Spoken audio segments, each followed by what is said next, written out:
நான் வாழ்க்கையில் பார்த்த 100 சாமிகளில் ஒரு சாமி சசி.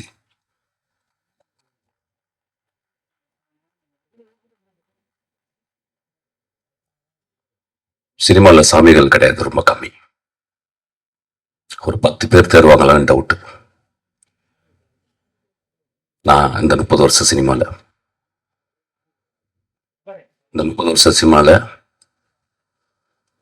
நான் ஒரு மாதத்துக்கு ஒரு தடவை எனக்கு ஃபோன் பண்ற, என்னை பார்க்குற, என்னை நேசிக்கிற, என்னை கட்டி தழுவுகிற, நான் இல்லாத இடத்தில் என்னை பற்றி அன்பாக பேசுகிற, உயர்வாக பேசுகிற ஒரே சாமி என் சசி சாமி.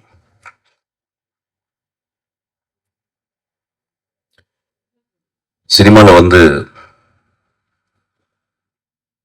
என்ன சாதிக்க போறோம்? ஒரு நேஷனல் அவார்டு வாங்குவோம், ஒரு 10 ஃபிலிம்ஃபேர் அவார்டு வாங்குவோம், இல்லை ஒரு ஆஸ்கார் அவார்டு வாங்குவோம். ஆனால் செத்து போயிடுவோம் ஒரு நாள். ஆனால் சசி சாகவே மாட்டான். அவன் ஒரு சாமி. எங்க அண்ணா அவன் ஆக்சுவலா திடீர்னு எனக்கு ஃபோன் பண்ணி சொல்லுவான், டேய் ஒரு அழகான சூரியன் அப்படியே ஒரு ஈவினிங் அப்படியே அஸ்தமிச்சுட்டா நான் பார்த்தேன். அப்ப இந்த அழகை யார்கிட்ட பேசுறதுன்னு தெரியல, உன்கிட்ட தான்டா பேசணும் அப்படின்னு சொல்லி என்கிட்ட பேசுவோம். ரொம்ப தேங்க்ஸ். இதுதான் எனக்கு விருது. நீங்கள் எப்பொழுதுமே என்னுடைய விருது. நான் கதிர் சார்ட்ட இருக்கும்போது அப்ப யார்ட்டையுமே நான் பழகலை, ரொம்ப கட்டுக்கோப்போட இருப்பேன். அந்த கதிர் சாரோட இருந்த எவ்வளவோ டைரக்டர்ஸ்ல நான் ரொம்ப நம்புற, நேசிக்கிற ஒரு அருமையான சாமி எங்க சசி சார். நான் கதிர் சாரை விட்டு வெளியே வந்த மாதிரி சண்டை போட்டு தான் வெளியே வந்தேன், சும்மாலாம் வர மாட்டேன். சண்டை போட்டு வெளியே வரும்போது யார்கிட்ட போய் சேரலான் போது சசி சார்ட்ட தான் ஞாபகம் வந்துச்சு. நான் நேராக போய் கதவை தட்டினேன், அவர் வீட்டு கதவை. அவர் உடனே திறந்து, என்னப்பா அப்படின்னாரு. இல்லை சார், நான் உங்கள்ட்ட அசிஸ்டண்ட்டை சேர வந்திருக்கேன். அப்புறம் ஒரு 10 நிமிஷம் 15 நிமிஷம் பேசினாரு. அதுக்கப்புறம் இல்லைப்பா என்னால் இப்போ சேர்த்துக்க முடியாது. சரி சார், திரும்பி போய் லேண்ட்மார்க்கில் போய் ஜாயின் பண்ணிட்டேன். அதுக்கப்புறம் தான் வின்சென்ட் செல்வன் என்னை கூட்டு போனார். எப்பொழுதுமே மனிதர்களை உற்று பார்த்து அவங்களுக்கு ஏதாவது பிரச்சனையா என்ன அப்படின்றது ஒரு தாயுள்ளத்தோட பார்க்கக்கூடிய ஒரு மனுஷன் சசி.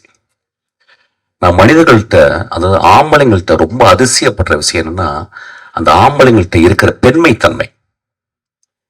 சமூகம் ஆம்பளைங்களாவே பார்க்குது, பெண்களை பெண்களாவே பார்க்குது.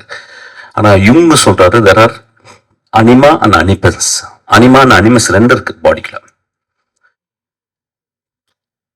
அந்த அனிமா, அந்த பெண் தன்மை யார்கிட்டலாம் அதிகமா இருக்கும் அவங்கலாம் மிகச்சிறந்த மனிதர்களா இருப்பாங்க. இப்போ இளையராஜா பார்த்தீங்கன்னா ரொம்ப பெண் தன்மை இருக்கும், ரகுமான்கிட்ட பார்த்தீங்கன்னா ரொம்ப பெண் தன்மை இருக்கும். அதனால தான் மிகச்சிறந்த படைப்பாளிகளா இருக்கிறாங்க. நிஜ வாழ்க்கையில அந்த ஆணுக்குள்ள இருக்க பெண் தன்மை, அந்த அரவணைப்பு, அந்த பாசம், அந்த அந்த பரிதாபம், அந்த பரிதவிப்பு எவன்ட்டு இருக்கோ அவன் ஒரு எக்ஸ்ட்ரானரி ஹியூமன் பீயிங் இருக்கான். அப்படியாப்பட்ட எக்ஸ்ட்ரானரி ஹியூமன் பீயிங் தான் சசி. என்னை ரொம்ப சொல்லுவாங்க, ரொம்ப மொரட்டு பைய அப்படிம்பாங்க. இப்படின்னா அழுதுருவேன் ஆக்சுவலா. கிட்டத்தட்ட நான் அந்த ஒரு நிலைமையில இருந்தா நான் இப்ப பேசுறேன் ஆக்சுவலா. என் சசி இந்த கதையை எழுதி முடிச்ச பிறகு எனக்கு ஒரு ஃபோன் பண்றாரு. எங்கப்பா இருக்க அப்படின்றார். ஆஃபீஸ்ல இருக்கேண்ணா. எனக்காக ஒரு 2 மணி நேரம் ஆஃபீஸ் விட்டு வெளியே போவியான்னு கேட்டாரு. போறேண்ணா. இல்லை உன் அசிஸ்டன்ஸை வந்து கதை சொல்லணும் அப்படின்னாரு. நண்பர்களே, 2026 30 வருஷம் இருந்த ஒரு டைரக்டர் இன்னொரு டைரக்டருடைய அசிஸ்டன்ட் டைரக்டர் நம்பி கதை சொல்ல வர்றான்னா அவன் சசி தாங்க வருவான், வேற யாரும் வருவான். நான் 2 மணி நேரம் வெளியே இருந்தேன். என்னுடைய 3 அசிஸ்டண்ட்டை வந்து சசி ஒரு குழந்தை போல உட்கார்ந்து அவன் அப்போ 2 வருஷம் தான் ஒர்க் பண்ணியிருக்கேன் என்கிட்ட. 2 ஒரு படம் தான் ஒர்க் பண்ணியிருக்காங்க ஆக்சுவலாக. ஏன்னா என் படம் வந்து 6 வருஷம் ஆச்சு, 2 படம் என்னாச்சுன்னே தெரில. அந்த அசிஸ்டன்ட் டைரக்டரை மதிச்சு, ஏன்னா 2-3 தடவை மீட் பண்ணியிருக்கிற போல, அவங்க பேசுகிறாங்க, அவங்க படிக்கிறத பார்க்குறாங்க, அவங்க என் கூட விவாதம் பண்ணுறத பார்க்குறாங்க. சசியோடைய அசிஸ்டன்ஸ் மாதிரி இல்லை என் அசிஸ்டன்ஸ் கத்தி எடுத்து கழுத்தில் வைப்பான். சசியோடைய அசிஸ்டன்ட் மயில இருக்க தொட்டு எண்ணெயை தொட்டு தடவுவான். என் அசிஸ்டன்ஸ் கத்தி எடுத்து வைப்பான், கன் எடுத்து வைப்பான். ஏன்னா முதல் நாள் வந்தவொடனே அதுதான் பழக்குவேன். கன் எடுத்து இங்கே வைக்கணும்டா, கத்தி எடுத்து பின்னாடி வைக்கணும்டா சொல்லுவேன். You have to be ruthless to me அப்படிம்பேன். ஏன்னா சினிமாவில் இருந்தால் you have to be ruthless. Cinema கொன்றும் உங்களை. ஸோ அந்த மாதிரி மனிதர்களை பார்த்துட்டு, அந்த மாதிரி அந்த 2 அசிஸ்டன்ட், ஒரு பெண்ணு, என் மகள் ஒருத்தர் இருக்கா நிவேதா, அப்புறம் வெங்கட்னு ஒருத்தர் இருக்கான், அப்புறம் இன்னொரு பையன் அவங்க கூட ரங்கநாதன், 3 பேர் வந்து கதை சொல்கிறார். Imagine this process, the process. Who are they? They are fucking nothing actually. They are nothing. ஆனா எங்க இருந்து இந்த மனிதனுக்கு இந்த தோணுது அப்படின்னா, மனித வாழ்க்கையை சசி பார்த்துக்கிட்டே இருக்கான். அந்த இலகிய மனத்தில் அந்த பெண் தன்மை அதிகமாக குடிகொண்ட அந்த மனிதன் அப்படி யோசிக்க, சார் இந்த பசங்கள்ட்ட சொல்லலாம்ல, இந்த பசங்க என்கிட்ட எப்படி நடந்துக்கிட்டாங்க, மிஷ்கின் அவங்களை எப்படி வளர்க்குறான்ல அப்படின்னு போய் சொல்றோம். பெரிய விவாதம் நடக்குது, பெரும் விவாதம். சொல்றாரு. அப்புறம் நான் உள்ள வந்தேன்னா என்கிட்ட வந்து 2 நிமிஷம் 10 நிமிஷம் காசு சொல்லலாம் நினைக்கிறேன். சசி போன முறை நாங்கள் 10 நாள் அந்த கதையை பத்தி பேசினோம். நேற்று அந்த படத்தை பார்த்துட்டு நான் ஒரு 3 மணி நேரம் என் அசிஸ்டன்ஸோட பேசினேன். இது இந்த பாயிண்ட் ஆஃப் வியூலேருந்து சொல்லியிருந்தா அப்படி இருக்கும், அந்த பாயிண்ட் ஆஃப் வியூலேருந்து சொல்லியிருக்கோம். அந்த வாத்தியாரை நடிச்ச ஒரு கடைசி வரைக்கும் இருந்ததுதான் அப்படி இருக்கும். விஜய் ஆண்டனி வந்து முதல் சீன்லேருந்தே ஒரு வீட்டில் தனித்தனியா அந்த அம்மாவை பார்த்துக்கிருக்க ஒரு கேரக்டரா மட்டுமே சும்மா ஷார்ட்ஸா காட்டிட்டே போய் தான் எப்படி இருந்திருக்கும் அப்படின்னு நாங்கள் விவாதித்தோம்.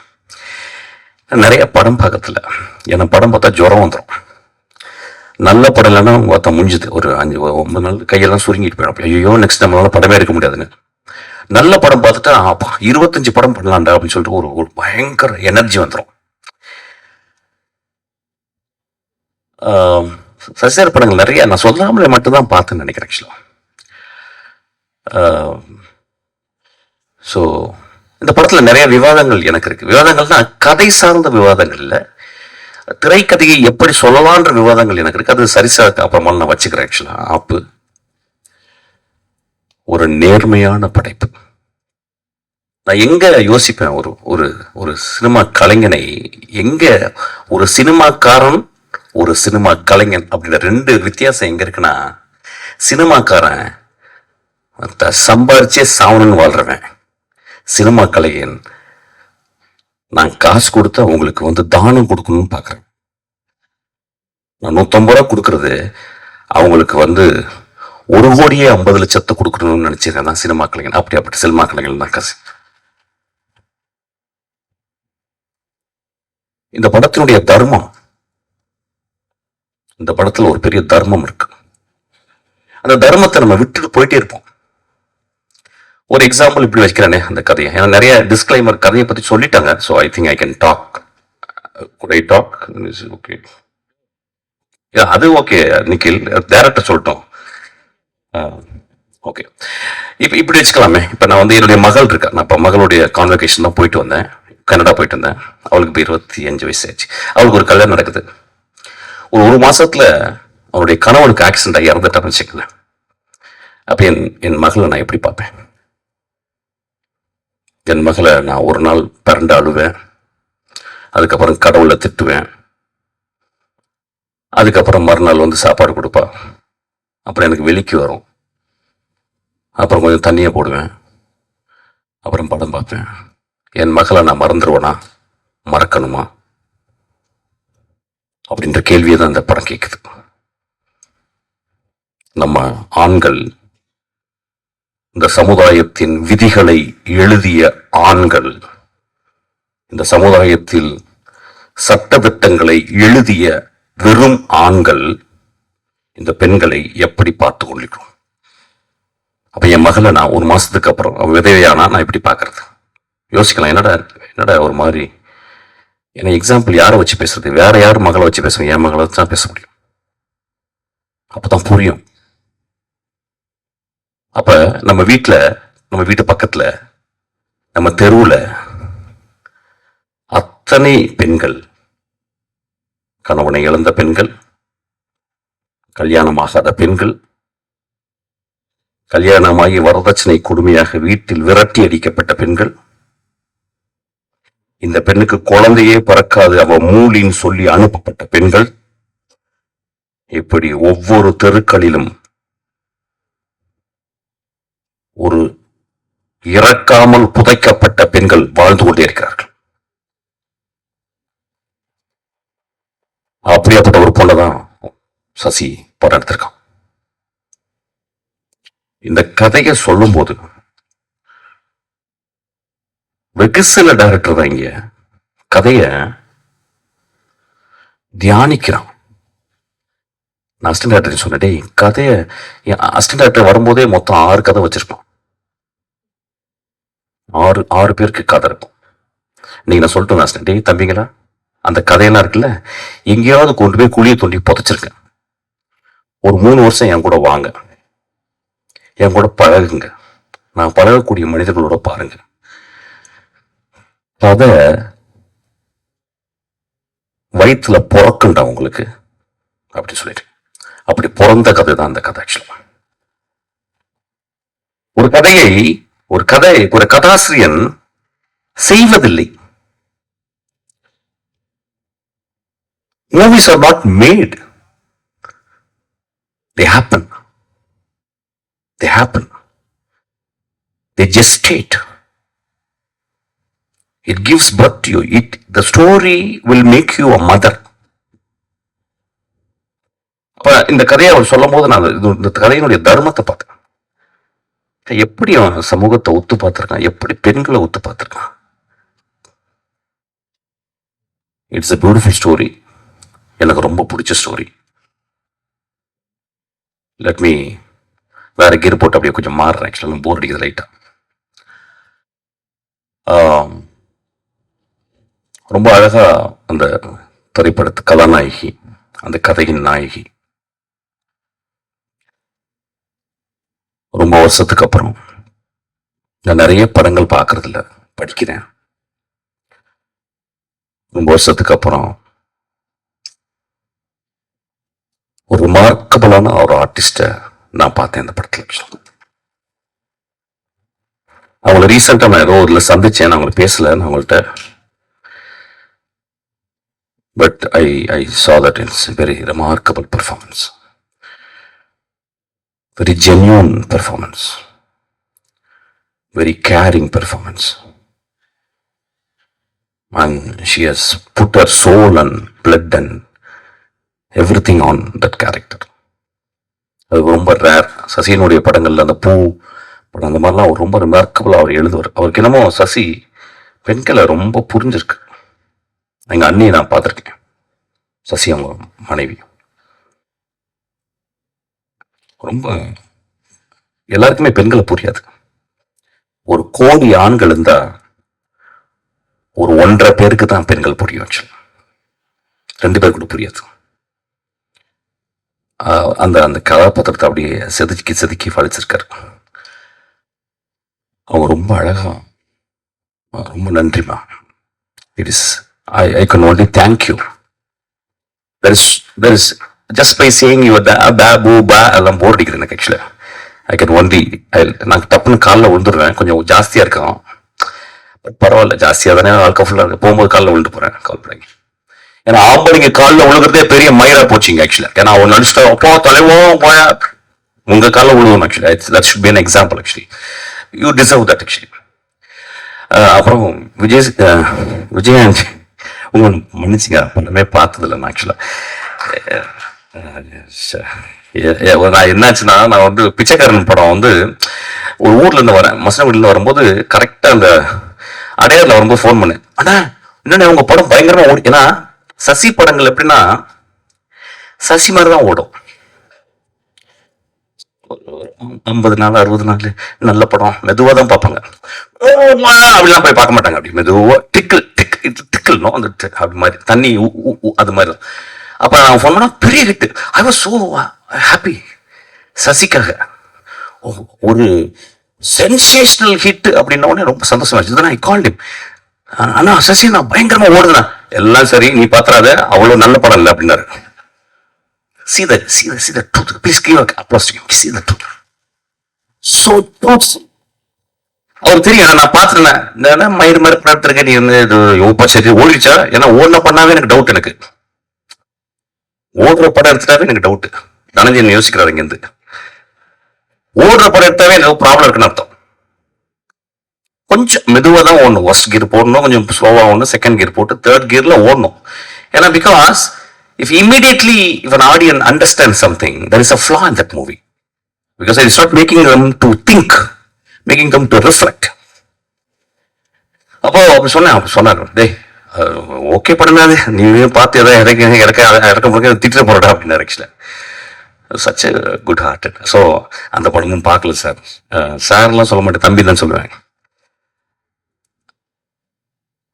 ஒரு நடிகன்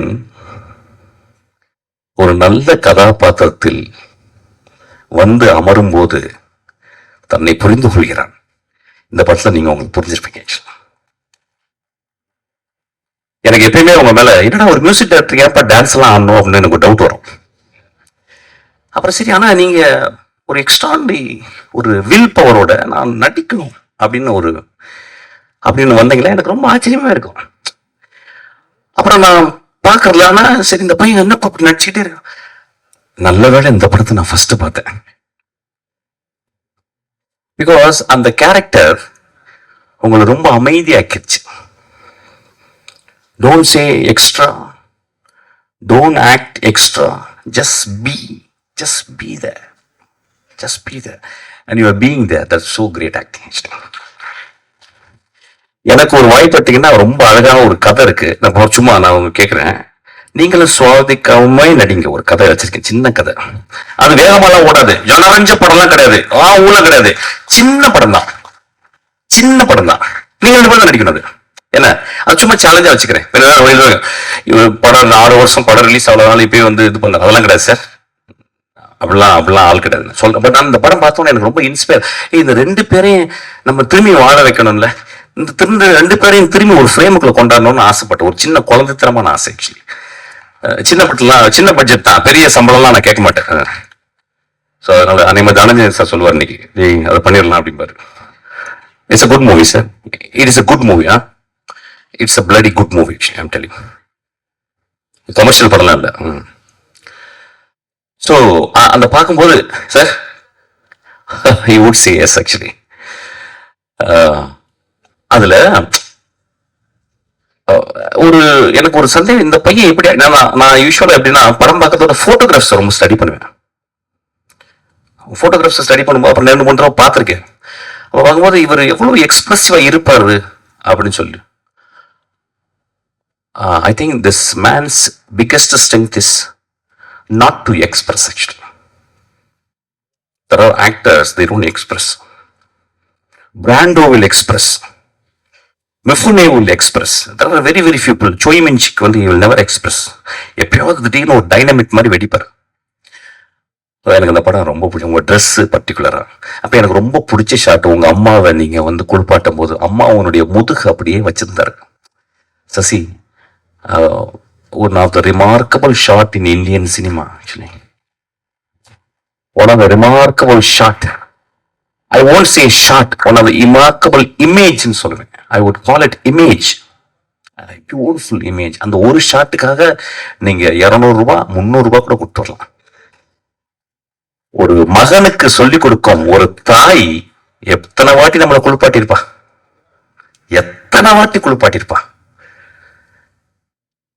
ஒரு தாயை நம்ம குளிப்பாட்டக்கூடிய வாய்ப்பு வருதா?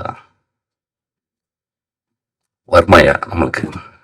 யாராவது ஒரு நர்ஸை போட்டு மனைவி குளிப்பாட்டுவாளா? நம்ம மனைவி ரொம்ப ரேரஸ்ட் ஹேப்பனிங் தான்.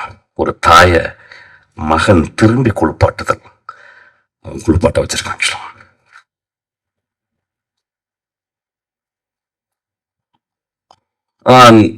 நான் சினிமாவில் மொத்தம் 5 ஷாட்டு தான் பார்ப்பேன். ஃபர்ஸ்ட் ஹாஃப் முன்னால ஒரு ஒரு 2-3 ஷாட்டு, செகண்ட் ஹாஃப்ல ஒரு 2-3 ஷாட், ஒரு 2-3 இமேஜஸ் கிடைச்சா போதும். என் லைஃப் அப்படி அந்த படம் பார்த்தா போதும். ரொம்ப மோசமான படங்கள்ல ஒரு 2-3 ஷாட் பார்த்தா எனக்கு ரொம்ப ஹாப்பி ஆயிடும். இந்த படத்துல சசி பேக் பண்ணிக்கிட்டே இருக்கான், பேக். நிறைய ஆக்சுவலா சொல்ல போனா இந்த படம் தான் சசியினுடைய ஆக கமர்ஷியல் படம்னு சொல்லுவேன். நான் வந்து பிச்சைக்காரன் பார்க்கல, இந்த படத்துல நிறைய கமர்ஷியலாவும் பண்ணியிருக்காரு. So it's a beautiful movie. நேற்றுலேருந்து அண்ணா வந்து நீ படம் பார்க்கணுன்டான்னு என்னை கேட்டுட்டே இருந்தார். நான் இந்த நேரத்தை வந்தவுடனே அப்பா தவறிட்டாரு, எங்கள் கலை உலக தந்தை. அதை முடிச்சுட்டு அதுக்கப்புறம் நான் சசி அண்ணாவுடைய படத்தை பார்த்தேன். இட்ஸ் எ பியூட்டிஃபுல் ஃபிலிம், பாருங்க. It's a worthy film. ஒரு படம் ஒரு 150 ரூபா கொடுத்துட்டு சும்மா 2 hours அப்படி காரில் வந்து தியேட்டருக்குள்ள வந்து போகிறது இல்லைங்க. ஒரு படம் காரில் வந்து இறங்கி ஒரு இருட்டு தியேட்டரில் வந்து உட்காந்து வாழ்நாள் முழுதும் நாம் செய்த தியாகத்தையும், வாழ்நாள் முழுதும் நாம் செய்த துரோகத்தையும், வாழ்நாள் முழுதும் நாம் செய்த தர்மத்தையும் யோசிக்க வைக்கிற இடம் தான் தியேட்டர். ஆக்சுவலி இந்த படம் பாருங்க. உங்களுக்குள்ள இருக்க பெண்மை, உங்களுக்குள்ள இருக்க தாய் அன்பு, உங்களுக்குள்ள இருக்க எல்லா பெஸ்ட் திங்கையும் இந்த படம் போக் பண்ணி சொல்லிக் கொடுக்கும். டேய், உனக்குள்ள இவ்வளவு பெஸ்ட் இருக்குடா, நீ இவ்வளவு நல்லவன்டான்னு சொல்லும். ஒரு நல்ல படம் சொல்லுது, இந்த படம் சொல்லியிருக்கு. நன்றி. மிஷ்கின் சார், நிஜமா என்ன சொல்றதுன்னு தெரியல. But definitely we love you sir. Thank you so much. எங்களுக்காக வந்ததுக்கு, பேசினதுக்கு ஒரு பெரிய நன்றி. Thank you very very much.